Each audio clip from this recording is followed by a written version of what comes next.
You would by chance know how to fix connections on mail, would you? Since you're a teacher. Save me a trip to the Apple store.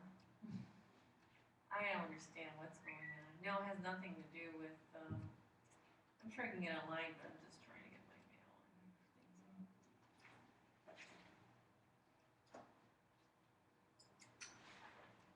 How many people do you have online? I'm whistling here, sorry. There are 11 people that are tuning in right now.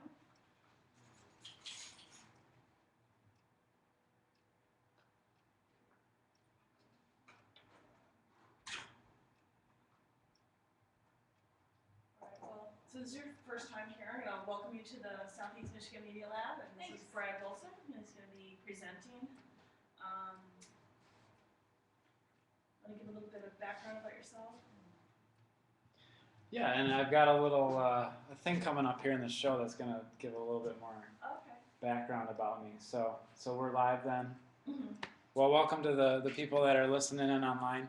And I just want to give you the information to be able to follow along. If you wanted to actually just pull up the slides, there's an address that maybe could be popped into the chat. It's the tinyurl.com/DMLstory. And that actually goes to all the links that I reference. And then if you add a P to the end of that, DML story P, it's actually going to be the presentation of the Prezi. Okay, I embedded the presentation so they can see that. Okay. You're smart, you have to see, I guess. What is the password? Wireless MC. Go to wireless MC. Why? What PSI? Yeah. Short? Yep, that's it. Yeah.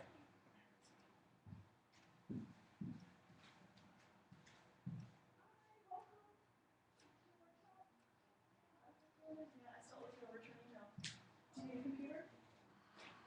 Oh, yeah. I've got some set up, so I'll sit here. Okay. Hi.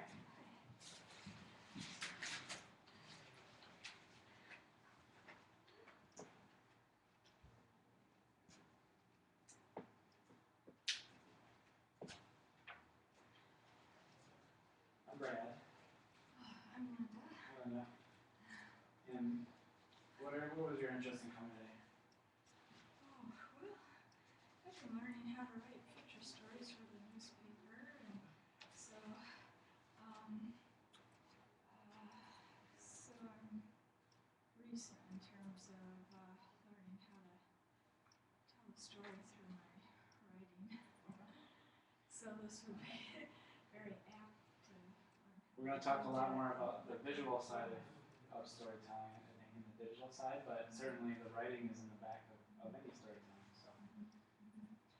Yeah, which would be valuable to me too. I mean, There should be no, it's not password protected if you're on wireless MC. So once you get the computer fired up, that web address right there will take you to all the links that I referenced. oh, okay. So, You went on Spark MC. Oh, Yeah. sorry. I thought the password was when I found Spark Kids. Good.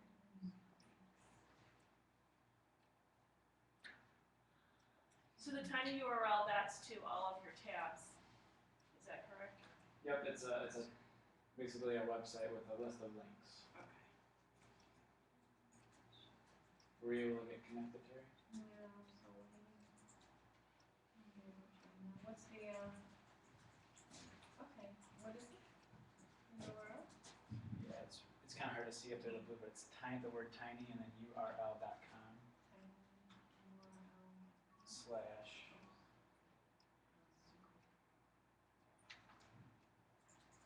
Just add the slash DML story. I multitask too much. Okay, slash open? Slash NURL.com slash.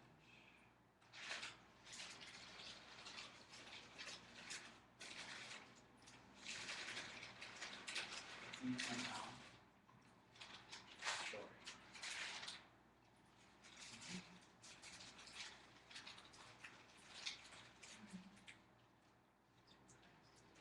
No, I think it's because I'm open all across the board. I need to go. Yep, so it's just a list of the links that I referenced. If you want to see the actual slides in the presentation, you just take that same link and you just add the letter P to the Story. end of it. DML story, and you add the letter P, and it would be the All right. presentation.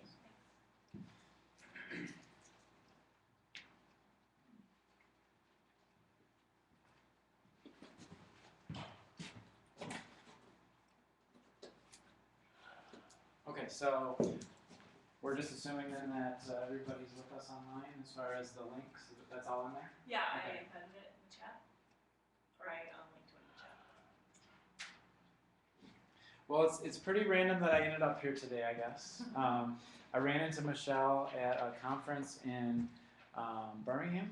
Is that where we were at? We were at the Visual Literacy Conference and happened to be at the same table, and she got to talking about some of the outreach that they do in this area, and I thought it was pretty cool that they have this space to do presentations for people in the community that are interested, whether it's businesses, organizations, or nonprofits.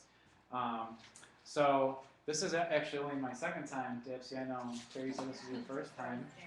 Do you live here? In Ann Arbor, so Okay, very so close. pretty close. But I did mention to Terry that I was a teacher, and so this is my first year that I've actually been out of the classroom. And so I worked with educators over the past year to use technology for teaching and learning. So it could be anything from an iPad to a laptop to a cell phone.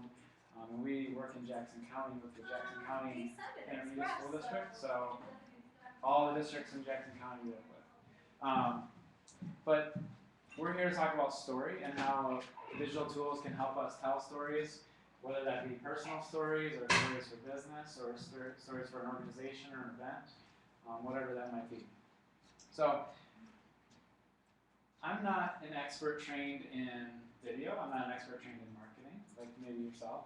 I'm not an expert trained necessarily formally in any of the tools, but what I've really, over the last several years, just embraced digital tools and kind of take the attitude that if you dive right in and explore it and you're not afraid to actually start something, that you can get really good with things just by playing.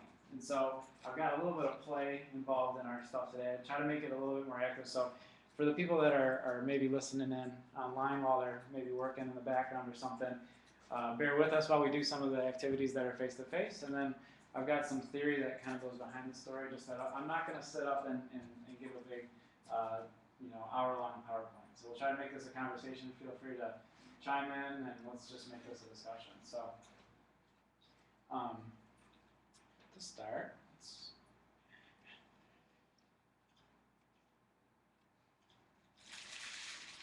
so I wanted to ask you if you had a device with you. Obviously, we've all got a laptop in front of us. Do you have a smartphone with you? Do you have a cell phone with you? I do, but it's not a smartphone. That's okay. That's all right. We can use the laptop as well. So I've got a bunch of different devices here that I happen to bring with me.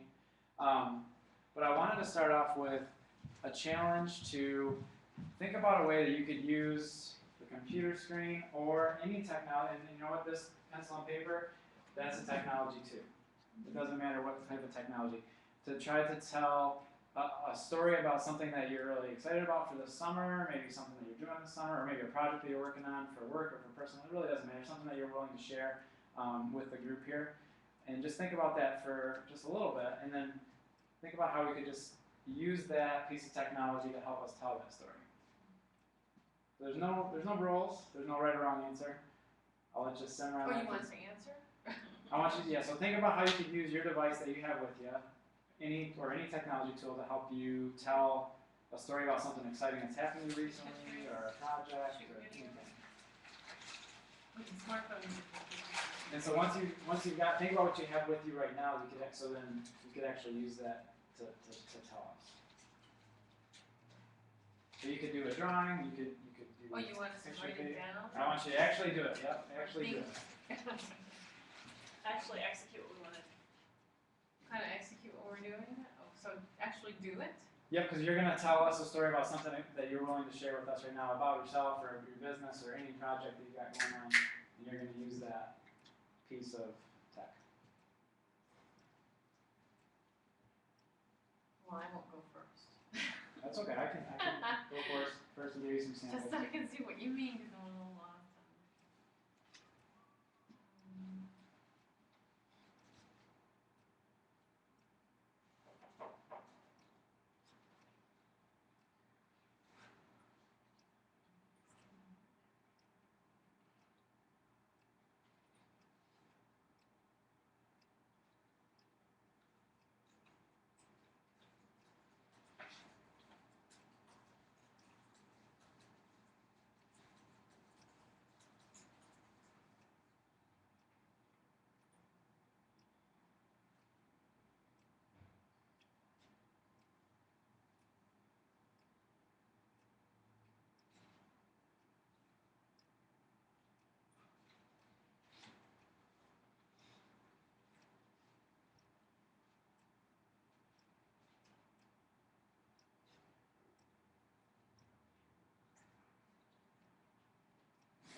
So this is just a quick fire story, so we're not going to do like a whole plot or anything like that. We're just using one simple piece to kind of influence that. So, Michelle, did you come up with something? I don't know if I was clear, but so my idea was I have this app called iPadia. So I guess I would have used it to record myself sharing my story, and then I would have gone. It automatically uploads to your own phone casting channel, where I could grab the embed code, or I could get a link, and then I could share it with people. Share the link through email, or embed it in an article page and put it on the website. And so in a face-to-face setting, you could have recorded something that happened ahead of time and then played it back for people. So you could have been at an event and then done some interviews or anything like that, and then had that to share either face-to-face or online. Yeah, you could record with the app on your phone, or it could be a three-way phone conversation that's recorded, and it'll go to that channel. I did play with that a few years ago, but I haven't revisited it since. Yeah, thanks for reminding me of that. What were you thinking? Were you thinking video or photos first of all, or? Texting. No, honestly, I was really thinking videos. I guess when you asked the question, I wasn't quite clear. If I'm doing a story, you can use your smartphone for getting to the website and telling about your business as a story. I have a client, if I have a meeting with a client, like one you have right now is a magic guy, he's a performer. So go to YouTube, see what he's got, and immediately when I'm talking to him, I start analyzing the sites that he likes to go to or he admires, and see the videos that he's done where he's been on the news, things like that. So I'm building, I guess, I'm not building I'm kind of building a story in my mind of how I'm going to build it for him. Right, and you're connecting him to frameworks that make sense for how you can kind of package that and all that. So without the access to the videos, he might be able to tell you about his interests, but the YouTube videos give you access to a lot of different information. Yeah, it gives you the visuals of the connection to the story, so you understand more where he's coming from, where he's been. So what about just a pen and a pad of paper to help you tell a story? If you were going to tell us something that was interesting going on, what came to mind? Well, I'm actually working on a story on micro-volunteering. And so I guess that could also be put into an audio format or a video format. Could just the information that I have, and it could be embedded in different social medias. Another idea, I guess, would be to have videos of volunteers in action. So people that have maybe never heard of micro-volunteering, if you can actually show them what that might look like, it could definitely help to. Yeah, absolutely. Hi, I'm Brad. Hi, Brad. Douglas. Douglas? Yes. Good to meet you. Or late. That's all right. So we were just talking about how anything that we brought with us today, whether it was a laptop or a cell phone or just a pad of paper, we could use that technology, and we're using the term technology pretty loosely, to help tell a story about ourselves or something that we had going on, or a project. It could be personal or could be business related. So I got to tell you that I kind of cheated on this. I've actually been working on this since March. Not really. Okay. But actually, what I'm going to show you has been coming together since March. And so this was all done using my cell phone. So this is about 70 seconds long. And it's going to just give you a little bit better picture of who I am. And then I'll just talk about it after some. So you're saying everything, the assets that you have in there, you use your smartphone for? Well, this next little piece that I'm going to show you here. So I'm going to show you this video and make sure that the sound isn't going to blow you away there. You benefit.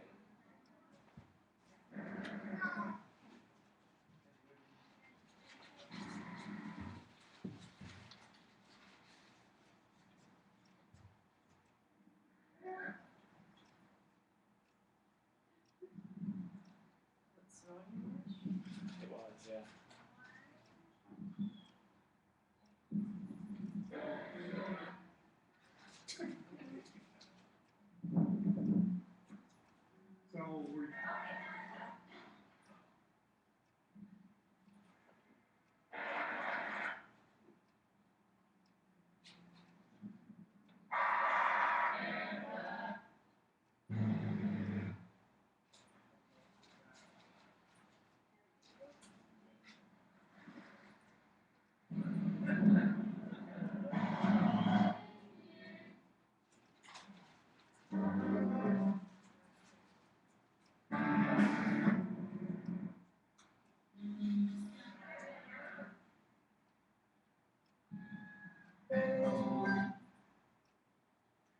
So that's me since March. I used an app called 1 Second Every Day on my phone to do exactly that. You capture 1 second of video every day, and then it literally just pieces together all those seconds into 1 minute. So that's a free app that you can use. Now I gotta tell you, I didn't get every single day in there. There were definitely some holes missing because you realize, man, it's actually, even though it's only 1 second, it's actually something that you actually have to put some effort into because you don't want to just be showing the same thing every day. I could show me in front of my laptop at work every day, but that's kind of boring. So you try to look for variety, and but I really found it as a good positive challenge because I was looking for small details in my life that actually told the story of who I am. And so I thought that was pretty interesting. And I heard about that in March in a presentation in Detroit at a big conference. And the guy challenged us to, how could we use that in our setting in schools for maybe a teacher to be able to tell the story of what's going on in your classroom. So you could think about it in your organization or your business of, you know, what are the little parts of our day or what we do that actually make up, that tell our whole story. Hi. It's all right. So what did you pick out from there about me? Just in general, I'll tell you if it's accurate or not. What assumptions could you make about me then? So you're a teacher, that you have pets, looks like you and your wife like to go biking and to festivals, eat, it looks like it was kind of like a special vegetarian Mexican sort of tortilla thing, and then, We just throw stuff together. We don't yeah, I know. noticed that, yeah. Someone turned 29, it was a 30-year-old. 30. It was my 30th birthday in May, and then obviously my dog was in there a lot. You know, she's probably our entertainment most days, so she was in there a lot. Of course, my colleagues have kids, so they've tried this before, and of course, you know, their kids end up in a lot of their videos every day, which is pretty cool because you could watch that over time. I mean, if you stuck with it for a while, think about you know, a year-long video, and you know, so all of a sudden now you got a 3 or 4 minute video that shows your entire year. I just put together a video. My sister-in-law, you saw the graduation hats being thrown in the air over in Livonia, and I put together a video, and I was able to get some of the old clips from as she was growing up. So she's 18 now. So we tried to package that into like a 20-minute video of all these different events and things that they had footage of from the late 90s and then the 2000s. And it's amazing because really video cameras have been around ever since she's been born, and so there was a lot of footage of her. So kids now especially have this in their world, and they're growing up with that, and they're used to that, so they can tell their stories, and that's pretty powerful.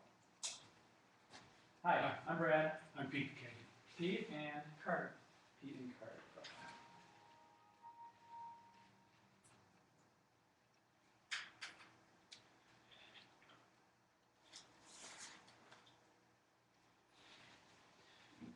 So just a little bit more about me.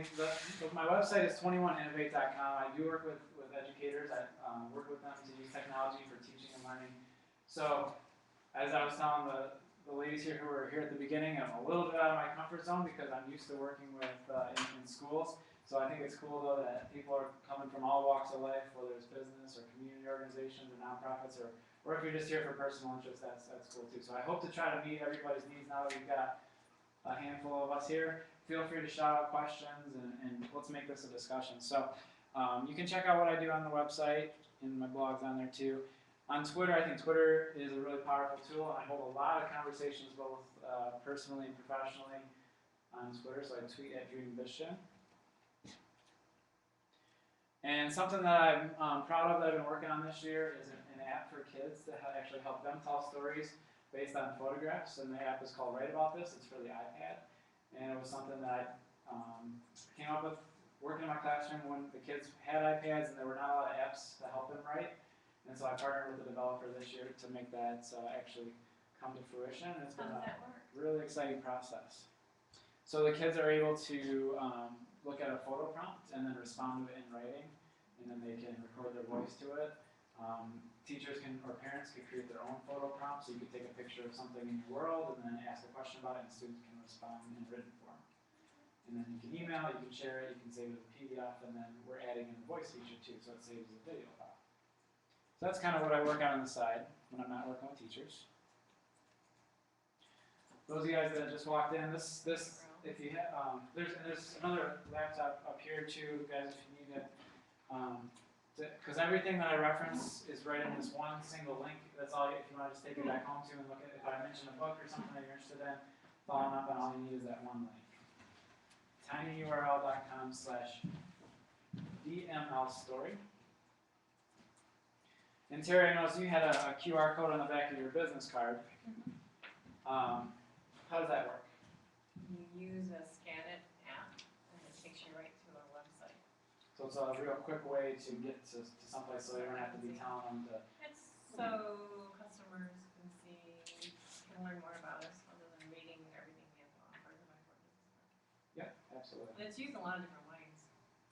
That's true, that's true. Now, one thing that's interesting, a little anecdote here, that I've been seeing a lot recently in education is people talking about the AR apps, the augmented reality codes, like Erasmus, where you can scan it and it's going to put a layer of video basically over top of what you're looking at. So I could scan the AR code and I would be looking at what's in front of me in real life, but I'd also be looking at an overlay of a video or whatever the content was that was created for that overlay.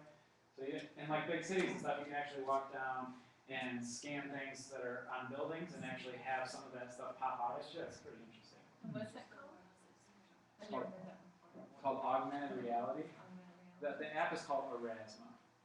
Is it on your list or? That one's not. I just happen to think of that right now. But A-U-R-A or A-S-M-A. Erasmus. I can write it up here.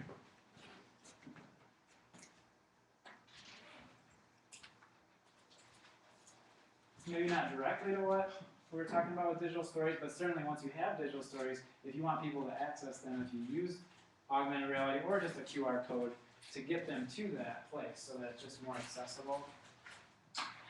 Is there somewhere we can see a sample of it?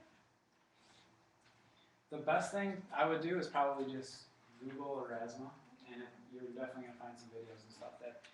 And if you download the app on your iPhone or your Android or whatever, the one that they have is of a $20 bill. It's kind of like the standard sample one. It's pretty cool. You just hold it over a $20 bill, and all of a sudden the $20 bill turns into this three-dimensional, like walk-through history type of thing. It's pretty interesting. Museums are using it, for kids to interact with displays and things like that. It's pretty early on, but it's pretty cool.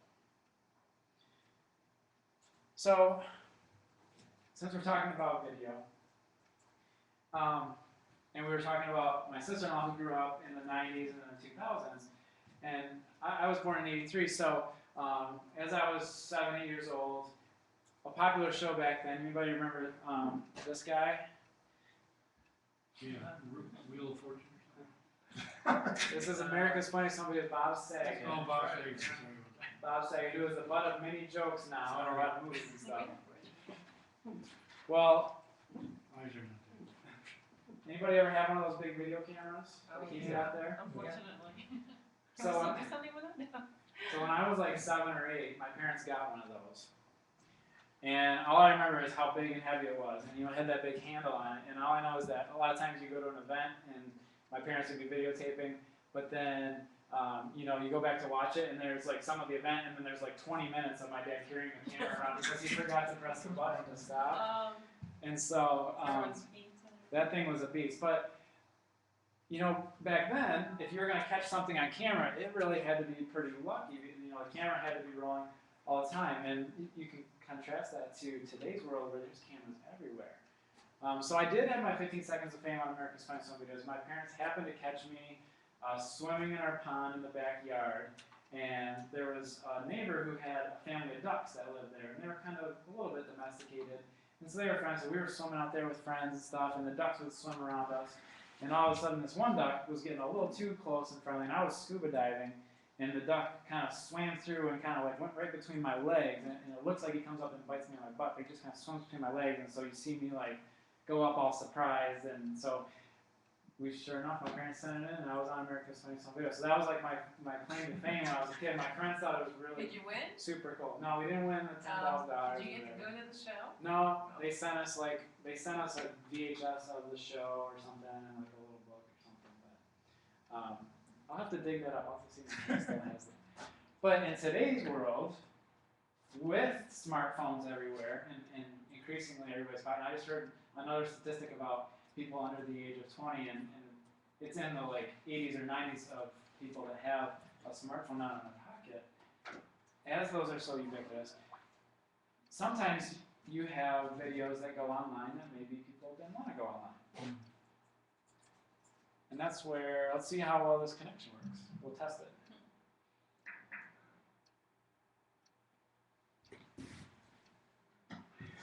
Come on, son, that's not how we practice. Now, this is how you hit a baseball. Give me that. You know what, umpire? You mind your own business.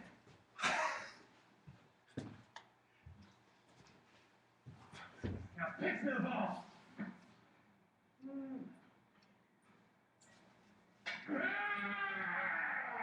That's how we do. That's over the fence, baby. Yeah, what now? 10 years ago, this incident would have only been remembered by a handful of parents and their bratty kids. You feel bad, don't you? This is happening. This is glory. This is glory, son. This is how winners feel. But thanks to YouTube, 50 million people now know me as Crazy Baseball Dad hits ref. And then a home run. Is it on? Look what I found in this bag of Cheez-Its. It's 4 Cheez-Its stuck together. It's beautiful. My life makes sense now, somehow. It's like it's more worth living. What have you done? What have you done? Thanks to Sounds YouTube, like an older 100 version of million people know me as Cheez-It Meltdown Man. I graduated magna cum laude from Harvard Law, but I can't get a job because people are afraid I'll have a breakdown in court. That Cheez-It was my life, Natalie! My life! You ate my life! Which I might. It's gonna be such a good movie, man, you know? Oh, forgot it. Whitney? Need to ask you something. Don't worry, Whitney. No. Marriage will save us.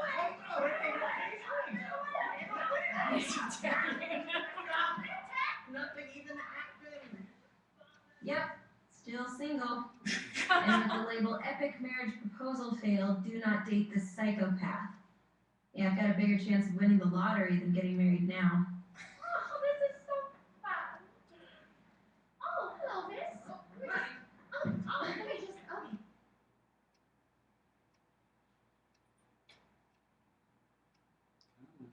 Okay. Yeah, sorry, you're okay. Ah! Evil ice woman pushes down grandma. That's me. Oh, my hip. You know, I never thought I'd find peace again until I discovered this place, the Center for People that YouTube made infamous. Here, you're surrounded by people like you. The society is judged and labeled. But at this wonderful place, there are no labels, only friends. If you have 5 million or more views on YouTube for doing something you wish you hadn't done, you just might qualify. This place has games, crafts, activities, and most importantly, a sense of security, because cameras are strictly banned. So come join us. And remember, In a place where everyone feels like an idiot, No one feels like an idiot.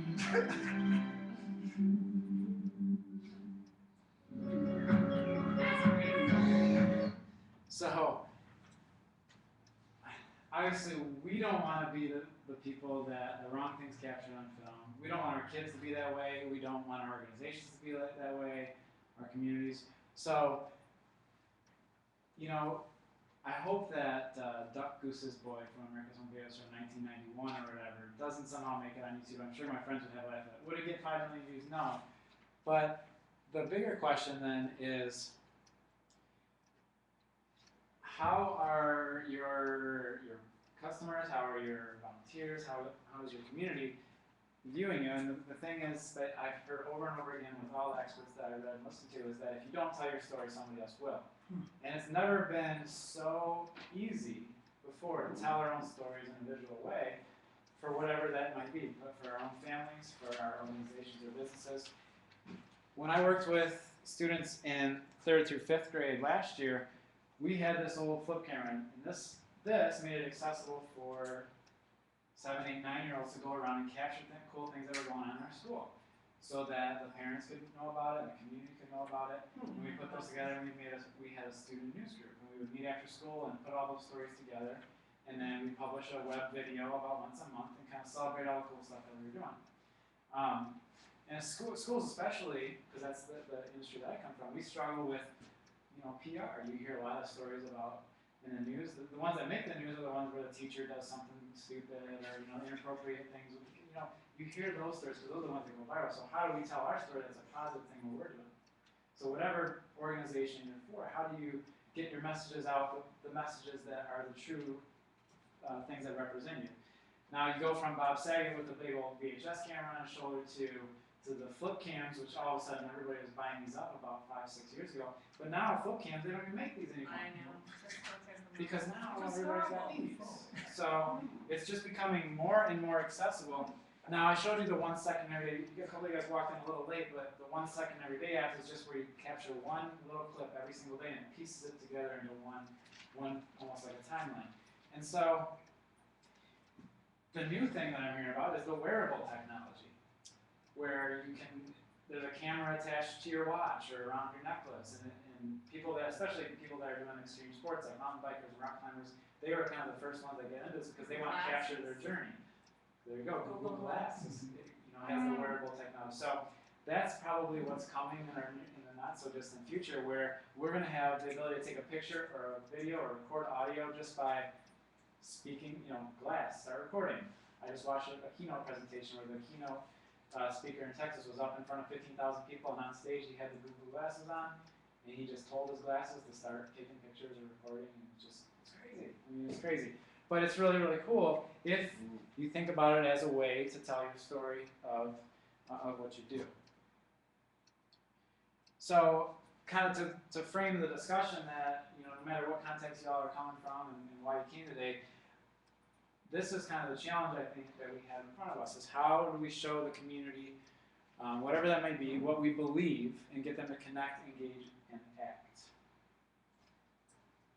Does that question resonate with you in some way, no matter why you're here? Is that good? Many ways.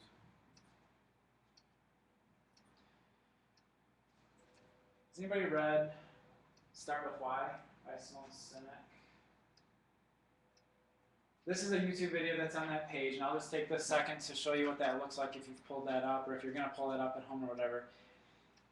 There's the couple apps that I talked about, 1 second every day, and then a couple other ones we're going to mention. And then here's a link to Simone Sinek's TED Talk, which if you've never been on TED, really cool stuff, a lot of inspirational speeches there, great speakers and authors. So we're not going to watch very much of this, but I did want to show you just a couple, if the internet will work with us here. Just a couple second clip of this. He says, we tell stories and use symbols to communicate our purpose, cause, and beliefs. And his book, Start With Why,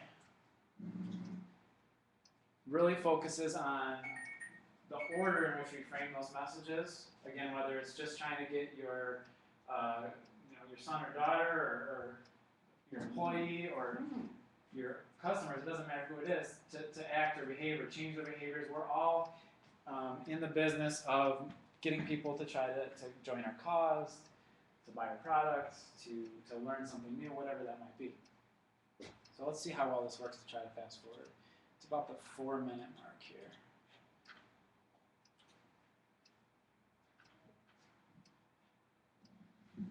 Dell came out with MP3 players and PDAs. This is pretty close.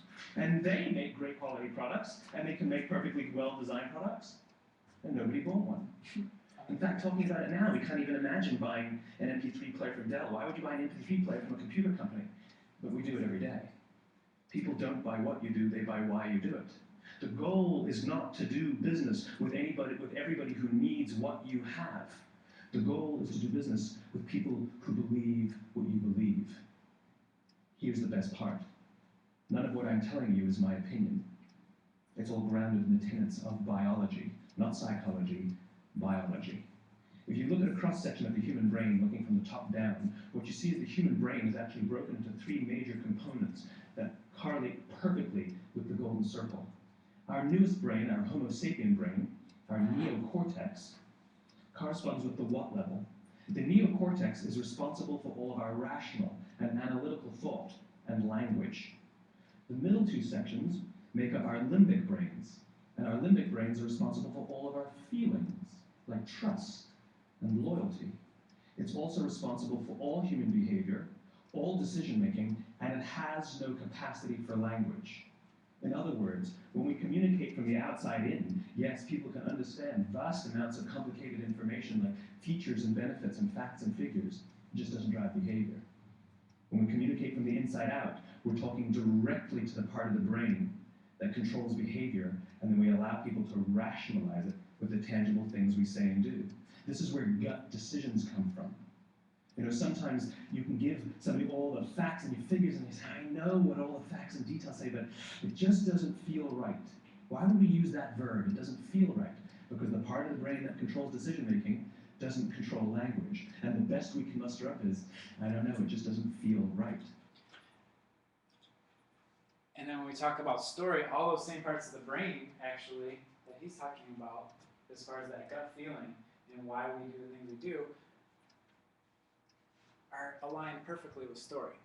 And so when you have a message to get across, or you have an event to celebrate, or you have something to promote, you know, when we give too much information, because we know we're the experts on the topic that we're talking about or we're trying to show, so often there's a ton of bad videos that are used for organizations and businesses and online and schools to try to get their messages across. And so, the thing is though, I've shot a lot of bad video too, and I continue to shoot bad video, because if you don't start with shooting bad video and taking bad pictures, then you're never going to get better at it. And so that's kind of where I'm coming from. Again, I'm not an expert on marketing or cognitive science or any of these things, but I know that as I've worked with teachers and kids to try to tell our stories, our communities, and enrich learning, that I've gotten a lot better just because I've been willing to play with some of these tools.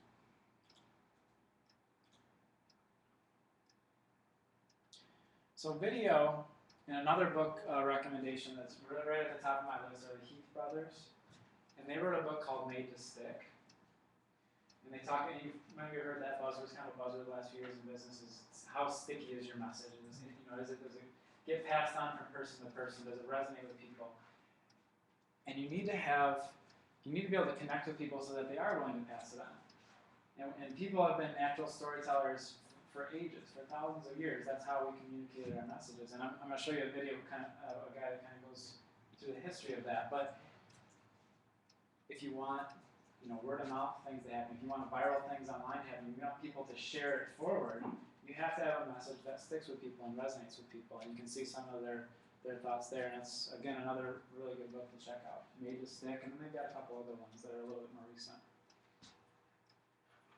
So we invested a lot of time and energy and also money to create this app for kids on the iPad. And so in order to tell our story, my goal was, first of all, I didn't want to lose money, and I just wanted as many kids in the country around the world to have access to this tool that's going to get them excited to write. So that was the story that we want to tell. That we believe that kids are going to get excited to write when we combine visual images and the iPad, because the iPad it resonates with kids. So to tell that story, this is my attempt at doing that with my business. I spent $0 trying to put this together. So, Terry, you probably are going to cringe at maybe the quality of some of my videos, but again, it's all about trying to use what you have. So.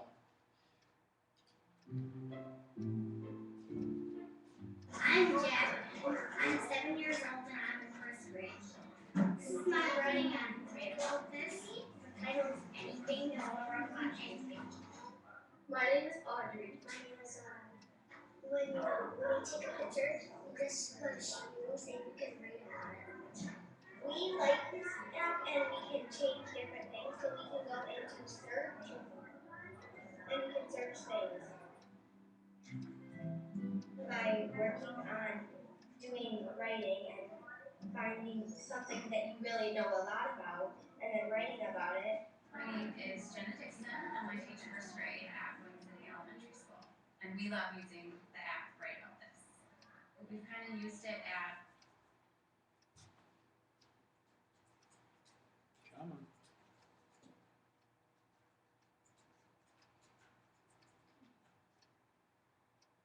The internet gods do not like me today.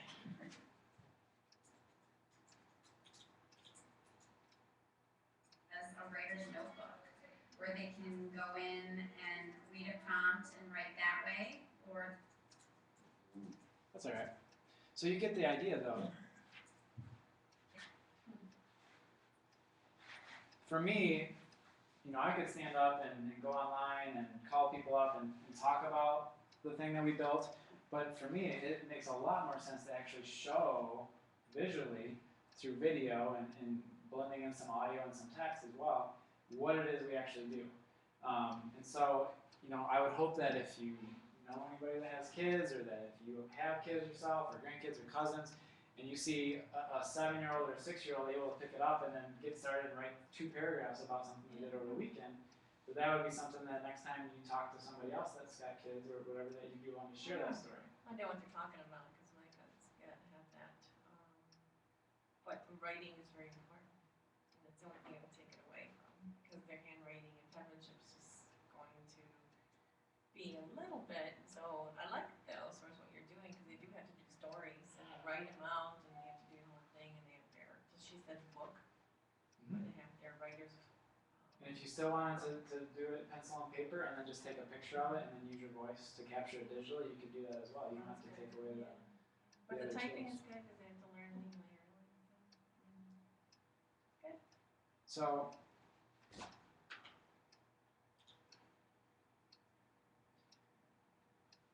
as all these tools are becoming just more and more available, we have access to the internet with different, and I'm going to show you my favorite tool, which is kind of the meat of what I would like to talk about, and how I made that video, as well as some of these apps. Again, it's just about asking yourself, what story do your customers and your clients and your community hear about you, and then how can you take control of that? So this guy's got a funny way of kind of framing where we've come with all these tools.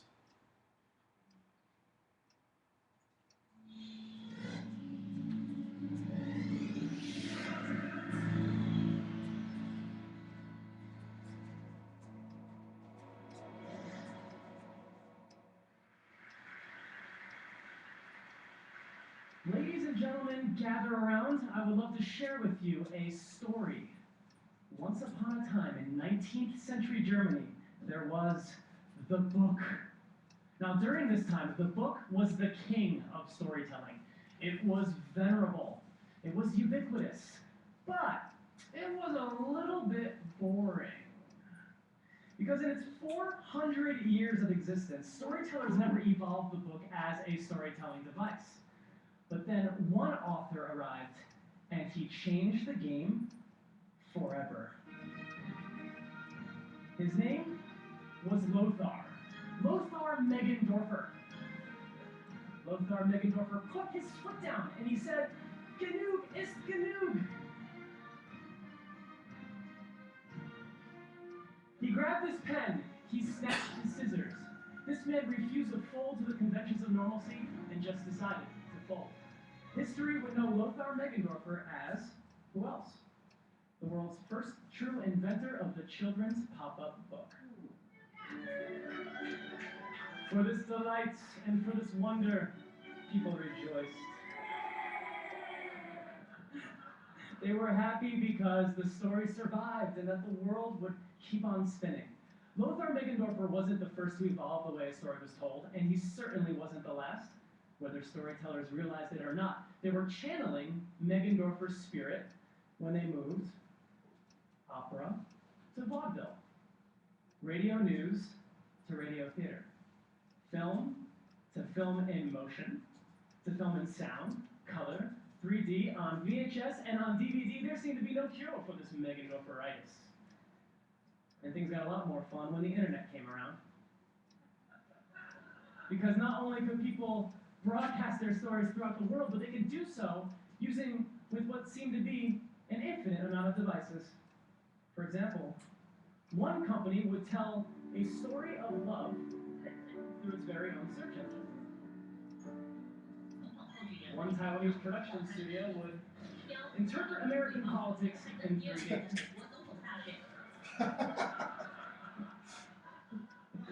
And one man would tell the stories of his father by using a platform called Twitter to communicate the excrement his father would gesticulate.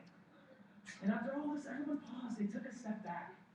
They realized that in 6,000 years of storytelling, they've gone from depicting hunting on cave walls to depicting Shakespeare on Facebook walls. And this was a cause for celebration. The art of storytelling has remained unchanged, and for the most part, the stories are recycled.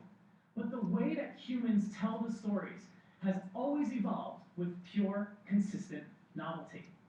And they remembered a man, one amazing German, every time a new storytelling device popped up next.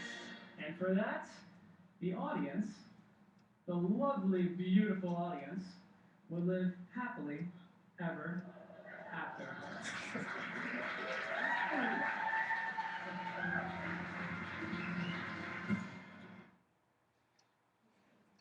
So I thought that was pretty cool. So our tools evolve. I just started a new book called Alone Together, and this scientist, this researcher, is just blasting technology for getting us away from the real world. And so when I look at this and I see the window referenced as YouTube, you know, we obviously have to have a balance, and I would not advocate at all that digital tools absolutely take over the way that we communicate with our audiences and our communities. But I would argue that there are way, way too many positives to ignore it. And that's why the educators that I work with get really excited when they see the excitement with kids and how they can explain what they know using audio or video or photos. And so, of course, if a kid is excited, it makes it that much easier to teach something. And so with businesses and organizations and community groups, I would say, well, what tools do we have available to us? So we're going to take a look at these are some of the ones that are kind of trending right now. We're not going to necessarily dive into all of them, but anybody use Vine or seen Vine? How would you explain Vine? It's like a 6-second video clip. We're actually at 21st Century Media using something called Tout, and it's 15 seconds. It's a little longer, and if you have a professional account like the reporters do, we get 45 seconds. So they're just short ways to communicate. So for instance, our reporters will go out in the field and there'll be breaking news, and they will tout it, and it can instantly be shared on Twitter, Facebook, through email or text. And the people, what I like about it is people can respond. They can reply to that tout, and they'll be stacked on top of each other. So you can have a number of people at a breaking news scene or like at a festival, and you can have them all strung together. But Vine is... Sounds like a combination of Storify and Vine together. So it's like discussion based. Yes. Absolutely. And especially in the groups that you work with as far as publishing, you know, that's what it's all about. I mean, whether the article or the video sparks conversation and dialogue, that's the whole point, is that it resonates with people and that they're interested in talking about it. Instagram is huge. Instagram is blowing up. If you talked with any teenagers recently, they're probably on Instagram. Anybody have any experiences with that one? Yeah, I think the only thing I remember is that whatever you take and repost, Instagram owns. Right, so there's some controversy about, and there's you can dive into that with any of these services as far as who owns what you post, and all of a sudden what happens if something is on there that you don't want to be on there. And obviously in schools we have to really deal with that a lot. We have to get permission from parents that it's okay to post things online, and if they don't want their kid's face online, and that's their choice, and we have to respect that. So there are some things that's kind of a whole other workshop probably to talk about social etiquette and all those types of things. But Instagram is photo-based, but I think they just added video recently, so you can basically make a photo look pretty fancy and then instantly post it to your stream of followers on Instagram. Tumblr is more of like a place to dump stuff online, like a blog, like a, I think you can have video and photos and just dump everything in there on a stream, and you can follow people that are interesting to you, and some people make their living on posting interesting things to Instagram or Tumblr, and probably now on Vine. I just was looking at Vine last night, and just some of the ridiculous stuff that's on there is just, I'm like, what? These people have way too much time on their hands. Well, it's only 6 seconds. But right, it is only 6 seconds, right? And so 6 seconds is So you're limited to 6 seconds only, or with Vine, or? on Vine it's 6 seconds, and it can be one continuous 6 seconds, or it can be like 2 seconds here, 2 seconds here. So remember my 1 second every day? Basically 6 of those looping, just looping at time after time after time. I feel like photos are like going out of style. It's like you don't have video. It's interesting. Printing them, definitely. Yeah, who prints photos anymore, right? So in my family, again, this is my brother-in-law, and he just had a big event. So this was all in the same week, and it was my 30th birthday. It was my in-laws' 30th wedding anniversary. It was my brother-in-law's ceremony that I'm going to show you, and then it was my sister-in-law's graduation from high school. This all happened in the same weekend. So the family couldn't all be at to celebrate this, and he lived in Chicago. So after we went to his white coat ceremony, he's becoming a physician's assistant. All I had with me was this. I don't travel heavy when I go places. I don't want to bring all this stuff with me, but I had my phone with me, and so I captured some of those moments from the weekend that I had with my father-in-law and my brother-in-law, and was able to share. Now, the point of this was not to reach a wide audience, but just to show the family the story of what happened that weekend. And so this was made in iMovie, and I've got a Mac. So you have to have a Mac in order to use iMovie, but it's free if you have a Mac.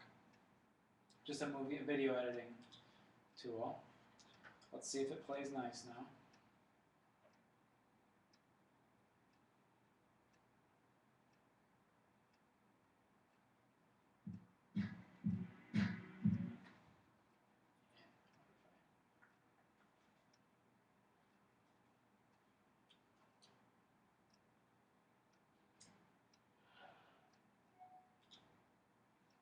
We'll give it a couple seconds to load. Not sure if it works that way on here when it's embedded. Of course, the first time that I challenged Prezi and actually embed them, usually I download them and then embed them on there so that you can present offline, but that makes your file becomes really big really quickly. So.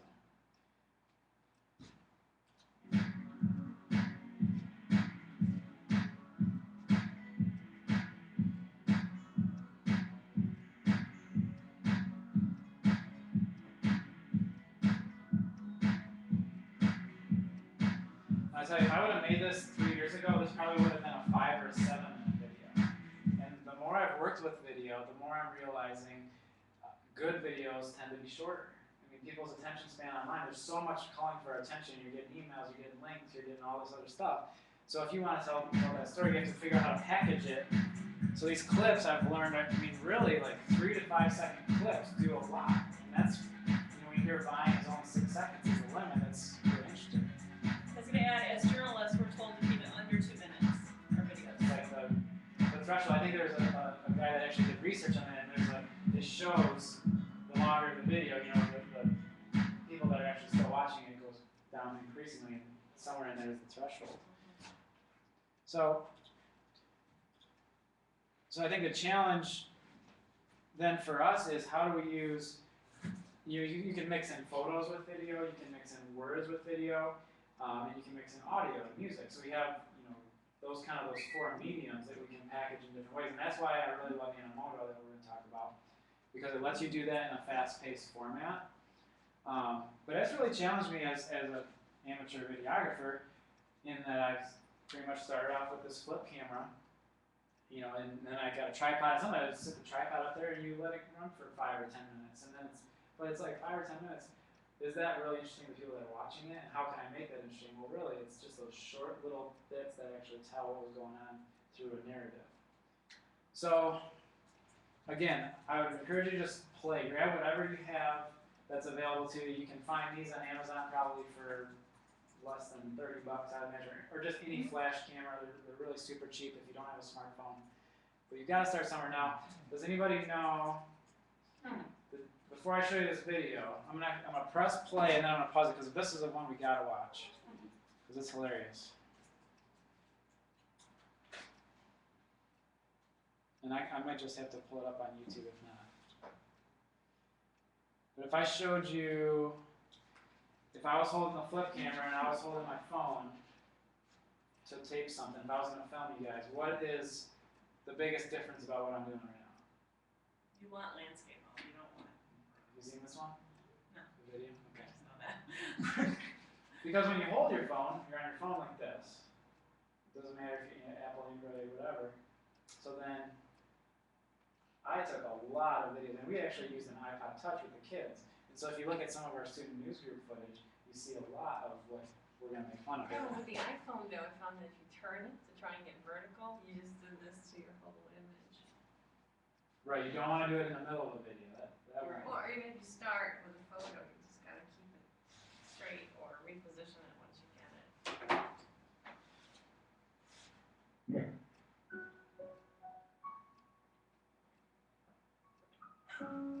This video didn't have to look this way. It could have been prevented. Say no to vertical videos. Vertical videos happen when you hold your camera the wrong way. Your video will end up looking like crap.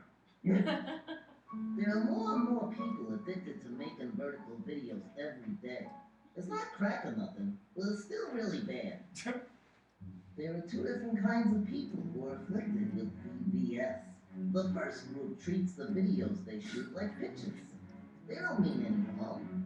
They just don't understand that while you can turn a picture, you can't really turn a video. The other group is people who don't give a Vertical video syndrome is dangerous. Motion pictures have always been horizontal. Televisions are horizontal. Computer screens are horizontal. People's eyes are horizontal. We aren't built to watch vertical videos. I love vertical video! Nobody cares about you! If this problem's left unchecked, YouTube will begin showing 4 videos at once, just to save bandwidth. Letterboxd vertical videos will be the size of a postage stamp. And it will spread everywhere. Movie screens have always been horizontal.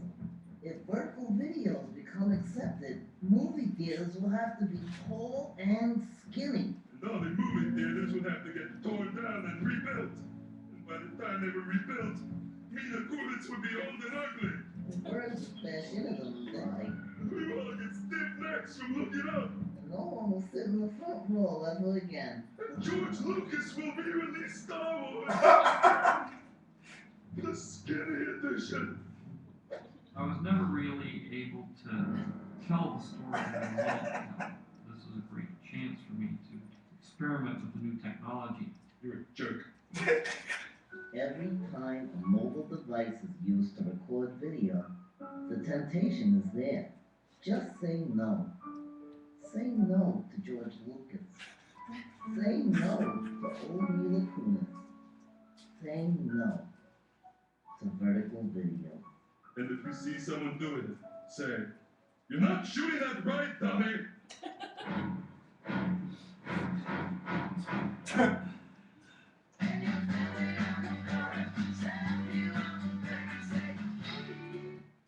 So I've had to have some interventions with my friends and family who I've caught. But I've honestly, like I said, I've been guilty of it for years when I had an iPod Touch and I was taking them that way too. And I don't know why it never occurred to me. But one thing that's been really helpful for me as I've tried to become a better videographer and storyteller through video is this resource it's linked on here. So let me pull this up real quick again. I closed it. /DML story. There it is. And it just says camera shots. So this is from MediaCollege.com, and they just show you. This is like a good cheat sheet for when you're thinking about capturing an event or you're doing kind of a storyline or a storyboard of what what your video might look like. Starting off with the wide shots that kind of set the scene and give you a brief look into the setting, but then look at all these different angles, and these are just real simple things that you can get to try to mix up the clips in your video. And again, if you're just splicing together these 3-second clips from different angles and shots, it keeps the action going, it keeps people's attention, and it keeps the narrative flowing. So again, I'm not a professional videographer, but this has been a really easy cheat sheet for me to get better. And as I look at really effective videos on YouTube, now I start to watch like news at night and start to pay attention. Oh, I can see what they were doing there. They were going from this angle, or I can see how they did that clip. And I don't think it's extremely complicated to try to make, just at least improve yourself just by paying attention to some of those shot angles. Anything else to add there, Terry, from the video field? No, it's good.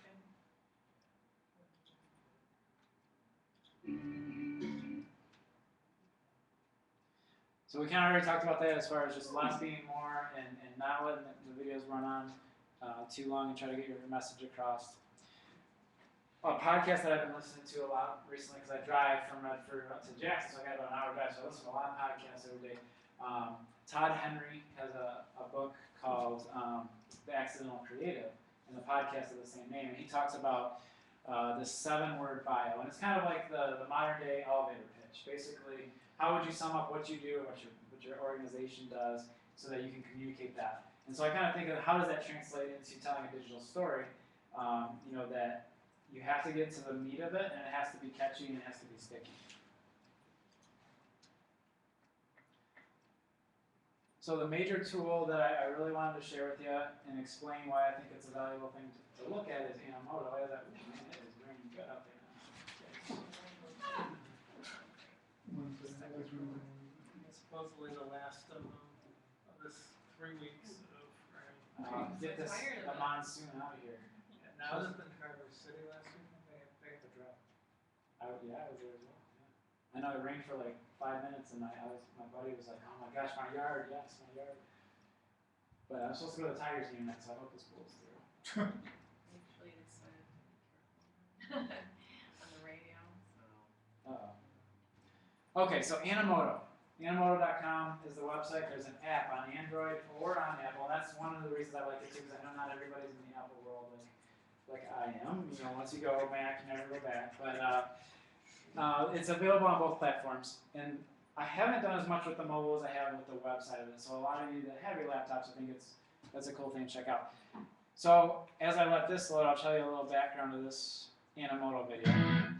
So this was an event that we did last September with a school district where we went in and worked with their entire staff of about 50 or 60 educators to provide lots of different training sessions throughout the day on using technology.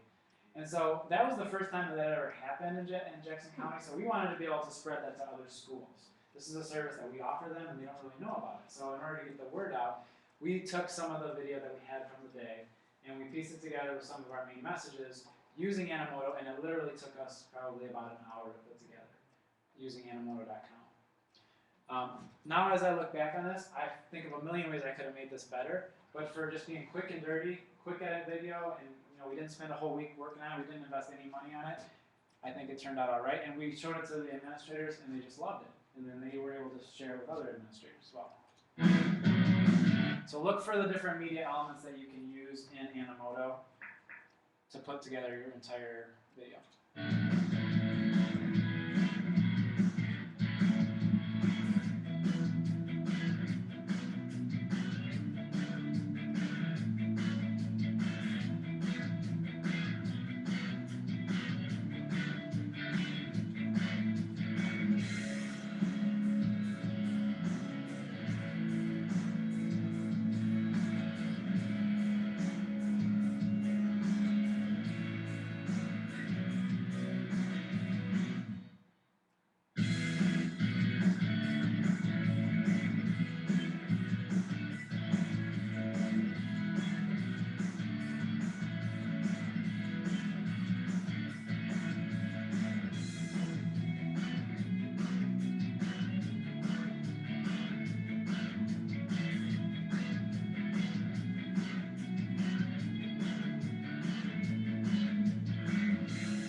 So what forms of media do you see that you can bring in? You know, I've used it before. And I've brought in photos and. so pictures. You can choose your own music. Yeah, you can. They've got a bank of music. They also have, you can upload your own. Google Maps. Different voiceover? This is where this one does not really let you do voiceover unless you recorded that ahead of time with your music and then brought it in. You'd have to do it separately. You can do a lot of sweeps on different kinds of. Right, and so the cool thing is the amount of time I spent on doing any of those transitions was 0 because it actually does it automatically. You don't have control over the transitions, which some people want more control, but this is, again, try to do something quick and make it look professional. You let them, in the back end of it, use all their video technology to do the work. So you just put your video in, and everything happens? And everything happens. And the one thing you didn't say yet was text, too. You can bring in the text. But it's a limited amount of text. It only gives you like, I want to say maybe like 60 characters or something like that. It's pretty short. And you can do a title and a subtitle. So I love using this with kids because even 3rd graders could type a short sentence and they had to think about what's my main message. They couldn't just, keep writing a whole bunch of nonsense. They had to think, okay, what is this picture showing and do we need text? Because sometimes text helps, sometimes it can take away from the message. Have you used iMovie? Yeah, and the video that I had showed you earlier of my brother-in-law in Chicago, so when I did want control over the text and I wanted control over the transitions, that's when I go to iMovie. But when I want to just make something, I've got a bunch of photos, videos, I want to just throw it together real quick and make it look kind of nice, then that's what I go with Animoto.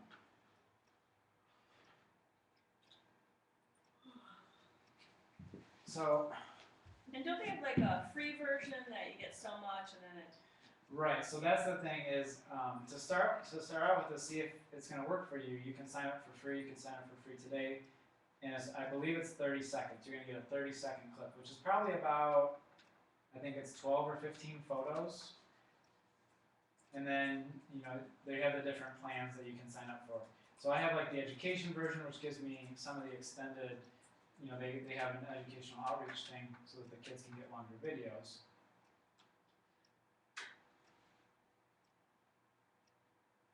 Let me just sign in really quick and show you what the interface looks like, and then really I can totally walk through something if people wanted to go and dive in on their own.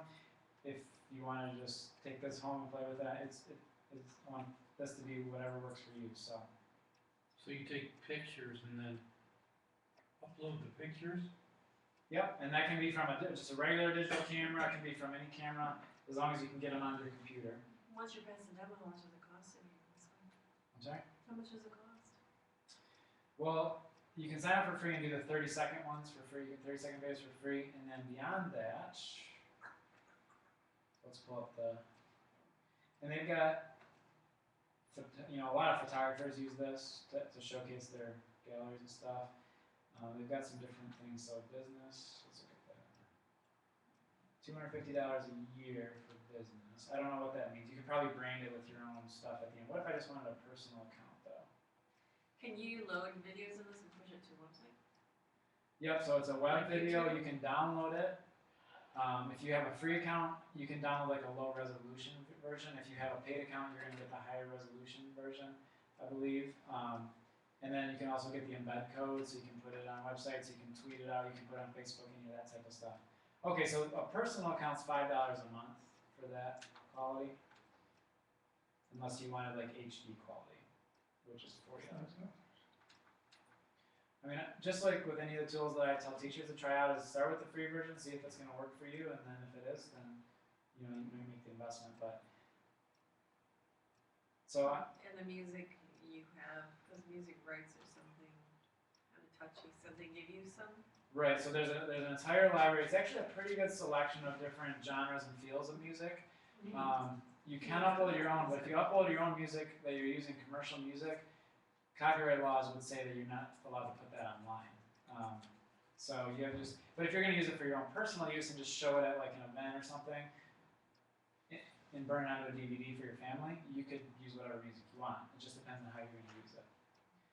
So what's cool is they keep adding all these styles. So these are all the styles that they have now. You can see the ones that say Pro are the ones you'd have to pay for. But you kind of look and say, okay, what's my feel of my video? Is it, you know, upbeat and bright? Is it kind of low key and mellow? So you said pro, and those are the ones you have to pay for. Are there templates that you're talking about? These are all basically templates. Yeah. So in other words, apart from paying $5 or $39, you got a cart for templates as well. Well, so say you get 43 templates with the plus version, you get 59 templates with the pro, and it's limited if you have the light or the free one. So if you're interested in one of the templates, you just kind of click on it. It's going to give you a little preview of what the transitions and what the background looks like.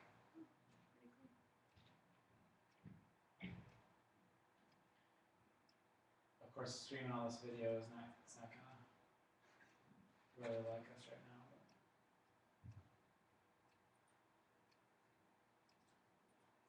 I thought Michelle But would your give me house the is your super secret view. password to the fast chat. We can, See, with hardwire. YouTube, you can get it to the website, but there's other reasons too. Vimeo is the other one, but I'm just kind of curious if this one can also. I believe you can directly export to YouTube. I'm not sure about Vimeo.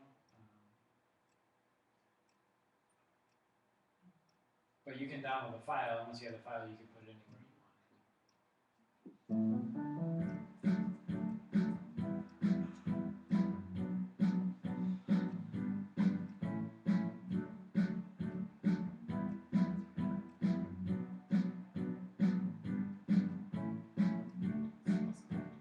It's like a video scrapbook. Right. And it just started as pictures. They added video a few years later, and then they added text. It's kind of gotten more modern. But really, every single one of those themes has really unique transitions. And what's cool too is the way what they're really kind of ever since the beginning. They said that it was designed, I think, by like people from Hollywood that had video production. So they say that the engine that they have that runs it, the technology behind it, actually feels kind of the pace of the music. And so the transitions kind of are going to, in the feel of the video is going to match the music. And then you actually can decide, do you want it to be, there's like a slider and it says fast pace, medium pace, or slow pace, depending on your music and your feel. So very intuitive. Once I decide I like my theme, it's just a matter of dragging your whatever pictures and video and text that you want on there. It's really as simple as that. So I've got a blank slate. I'm going to add some pictures. I can bring them in. You know, you've got all these other, if you've got your pictures up somewhere else on Flickr or anything like that, you can bring them in. I've never explored their image gallery. They probably have some stock photos and stuff like that, but that's not very personalized. So if I went to my photo library here,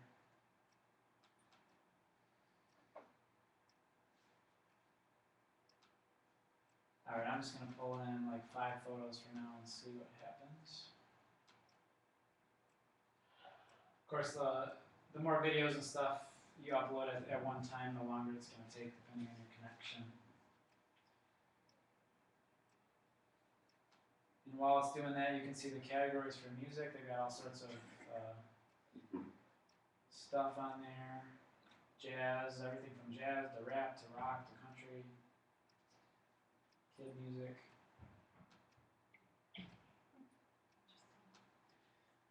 So if I want to have a title, so welcome to our event, right at the beginning.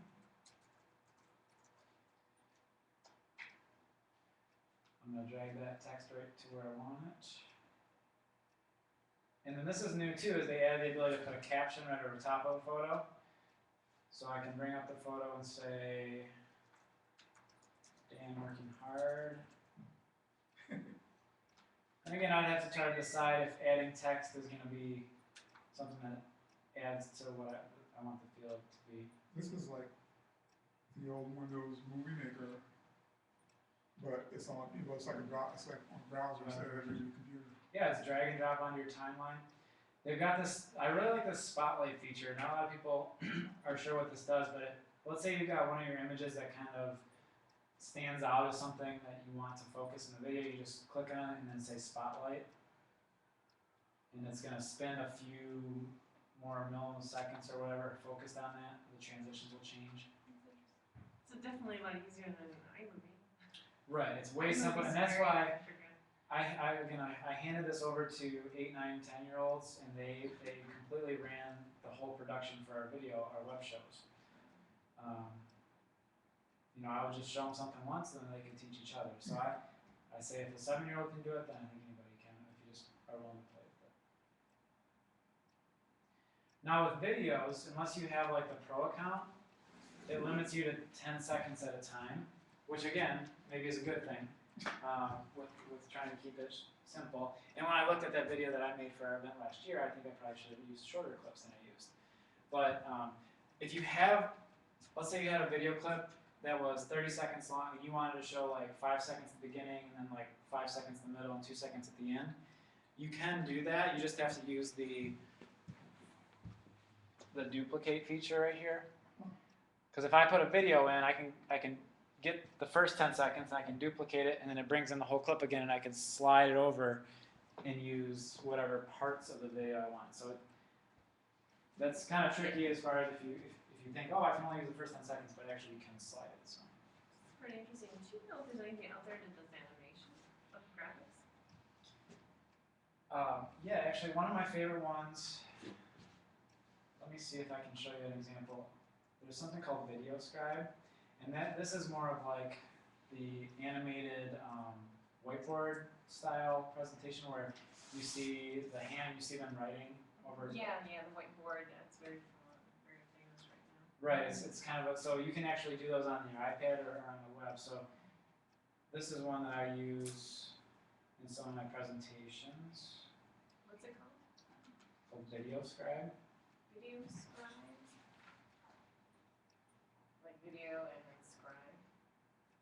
Yep, all together like this. So I think this one took me literally 6 minutes to make this. You just choose which hand you want, and then the color and the font, and then. That's great. I mean, so you could take that little clip and throw it in at the end of your Animoto, and now all of a sudden you got like a custom Animoto that doesn't look like everybody else's Animoto. Now the Scribe, if you don't pay for it, it's going to be branded with their watermark at the end or whatever.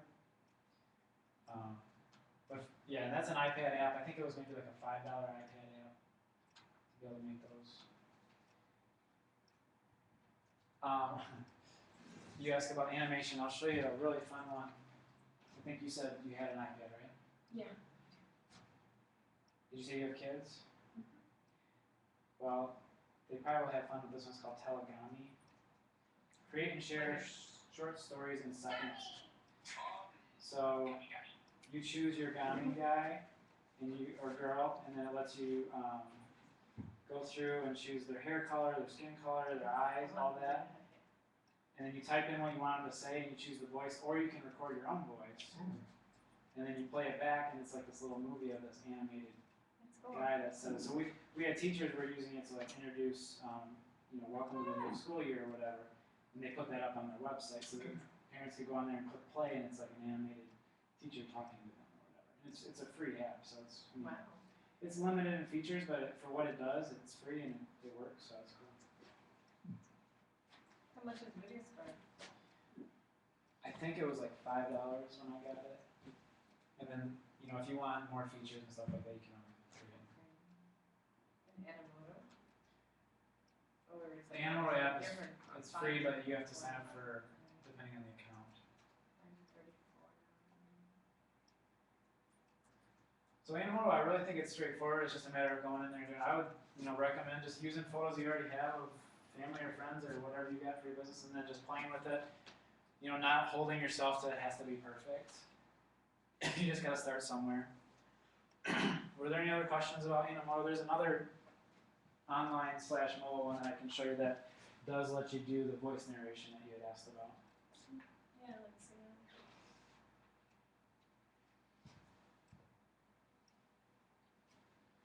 So this one is a little bit newer. Animoto's been around for 4 or 5 years. This one's called Videolicious. And let me see if I can bring it up on the iPad, because I don't think this one is on Android yet, so if you're Android, I apologize for that.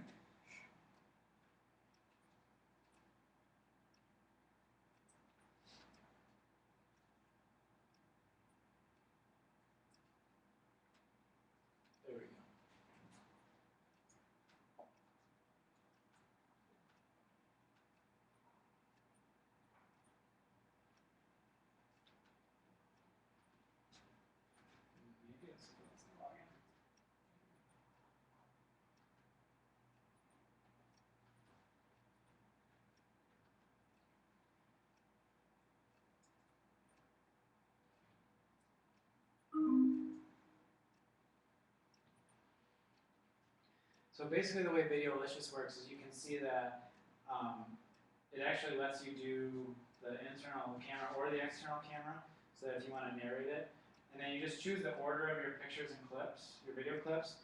You just go right down from your device, your camera roll, if you do it on the iPhone or the iPad. You just tap the order that you want them in. The free version is limited to a minute on Videolicious. So, and actually that's why I like it for kids projects, because then they know that they're limited. They're not going to be able to keep rambling on. So let me show you an example of. So this was an event that we were trying to promote in the spring. So we sent this out with the email instead of just listing all the details of the event in the email to the teachers. I just made this quick Videolicious. I did pull it into iMovie at the end to try to add some text onto the end, but it isn't necessary to do that. Hi, I'm Nina Valenti, the designer and arranger. Hey, Brad Wilson here. Isn't it great going online and seeing what innovative educators are doing in their classrooms and getting ideas and resources from them? And especially when you know they're from right here in Michigan. So every time you see a transition, that's just me tapping on the screen. Being in the same room, asking them questions face to face, that seems to help make changes that much easier. So for that reason, we're tapping the vast experiences and knowledge of the REMC Connected Educators Series teachers and bringing them to one place on one day.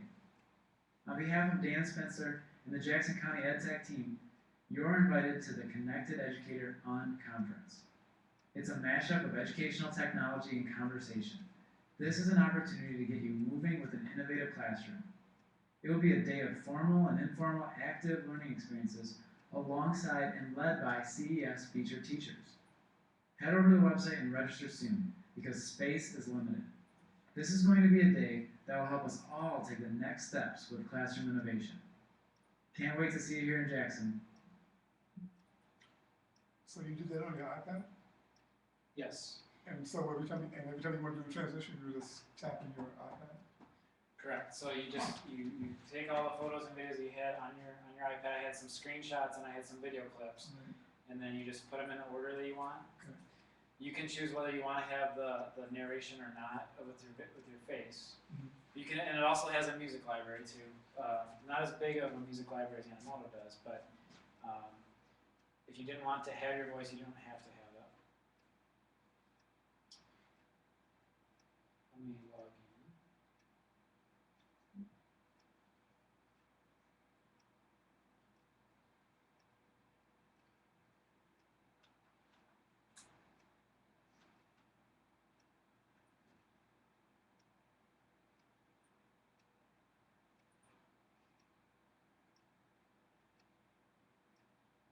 All right.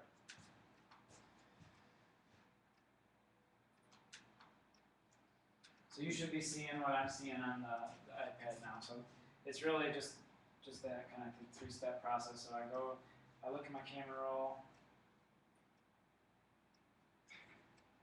So I've got some random stuff in here. I don't even know what's in here. And you'll notice it gives us a little number as I go. So you gotta make sure that you tap it in the right order. So if I go out of order, I gotta untap it. So maybe I want this one to be third, and this one to be fourth, and this one to be fifth, and this one to be sixth. Save it. You can see it says you can either tell your story or you can skip that step. Film yourself and talk about you don't need to see me anymore, so I'm gonna skip that step. I'm gonna choose some background music. We'll do soul jazz.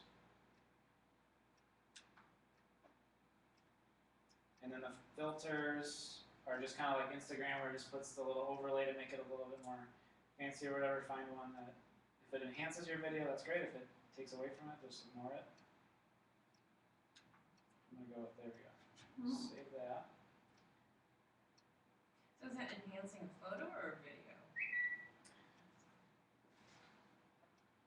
Well, it's the combination of what I used.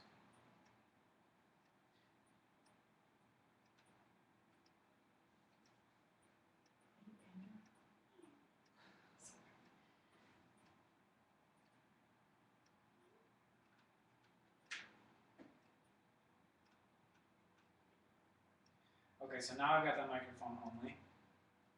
Alright, so my timeline's on the right hand side, so I'm just going to make up a random story because these are random pictures. I'm just doing this on the spot. So get my thoughts together. I would probably storyboard this ahead of time since it is 1 minute. You know, every word matters. It's going to go by quick. So I have it written out.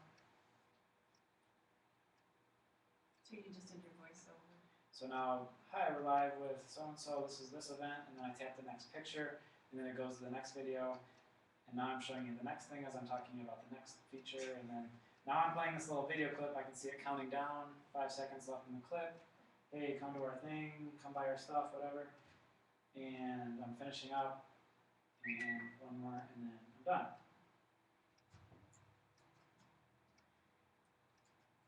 And then I'll save. Thought I already did this part. So now, hi, we're live with so-and-so. This is this event, and then I tap the next picture. Music louder, quieter, choose the option, and the next thing as I'm talking. As a rule of thumb, what I've heard from people that do this to actually make money and stuff is that, like, you know, you listen to NPR or a story on the radio, is that the music in the background, you should really only hear the music in the background when the people stop talking. So if they stop talking, then there's the filler, so it's not just empty space. I'm still trying to get better at that when I make podcasts and stuff. But So you can overlay the music in the background with the voice? this one it is, yeah. And you can fade it in and fade it out? Not manually fade in and fade out, but you choose the volume of the music, and it's just set for the whole time. So I'm just going to do save.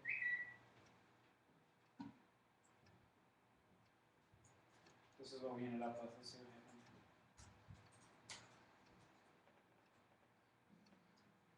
So now, hi, we're live with so this is this event, and then I tap the next picture, and then it goes to the next video, and now I'm showing you the next thing as I'm talking about the next feature. And then now I'm playing this little video clip. I can see it counting down, 5 seconds left in the clip. Hey, come to our thing, come buy our stuff, whatever. And possibly the worst video ever made, but hey, I mean, That's pretty good. it only took me, what, 2 minutes to do it, so I just wanted to show you how easy it really is with that one. I don't like that, you have to have an iPad or an iPhone to do it. I wish it was a little bit more accessible, so. Actually, I think it is now because I have it on my Mac. Yeah, and So you can do it online as well? Yeah. And it says like it has one here for PC as well. So you can like download it. Use a downloader, or is it like web-based like Animoto? I think it's web-based, I'm not sure. Someone came on and wanted to chat, but I told them I was busy talking to you, so. Yeah, they're already selling. Oh, they've got people. Amazing. They got people in China that are sitting there ready to talk to. Oh, is this based out of China? No, I'm just guessing that Call they, center in China. that they probably yeah, that's right. outsource All the that. call centers are outside, either that or India.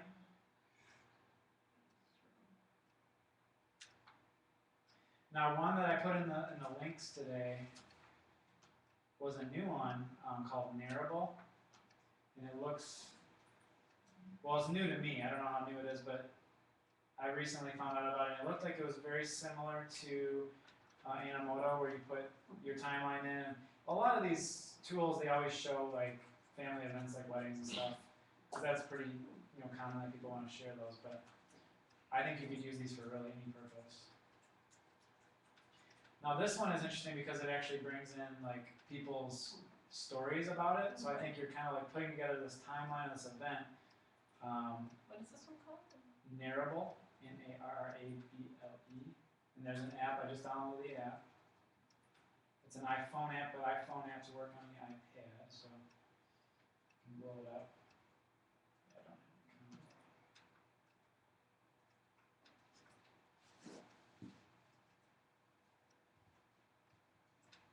So what we always tell our teachers are, there's plenty of tools available that are free to get you started, and then, as you get better and better, you can decide if it's worth investing in them. And it shouldn't be, the focus shouldn't be on the actual tool itself and the technology, but it should be on this, in this case, in the story.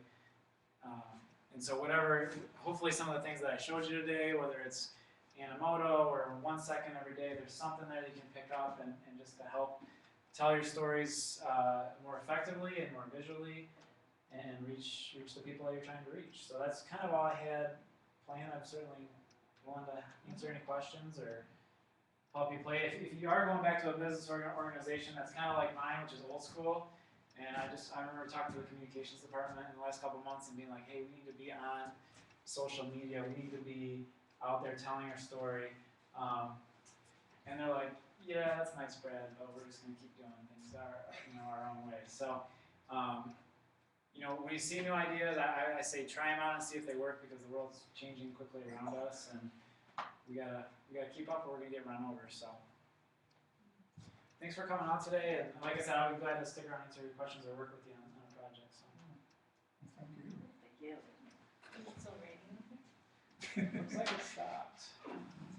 Yeah, we were on the very edge of the current of this very edge.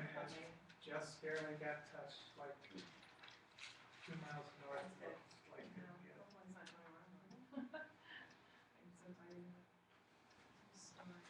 Well, here's a little thing too. This is like a $30 thing, and I'm sure it's going to keep getting cheaper. But if you're taking a lot of videos on your camera or your iPad or something that can really enhance the audio quality. The audio quality isn't that great on the phones and stuff.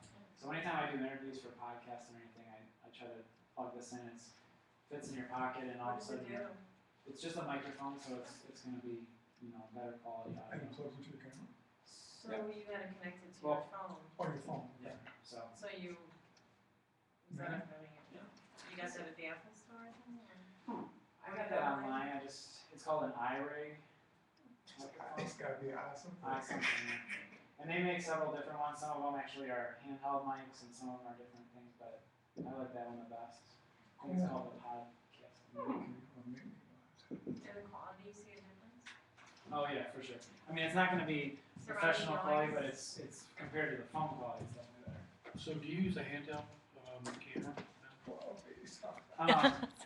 For most things, I'm really just using my phone.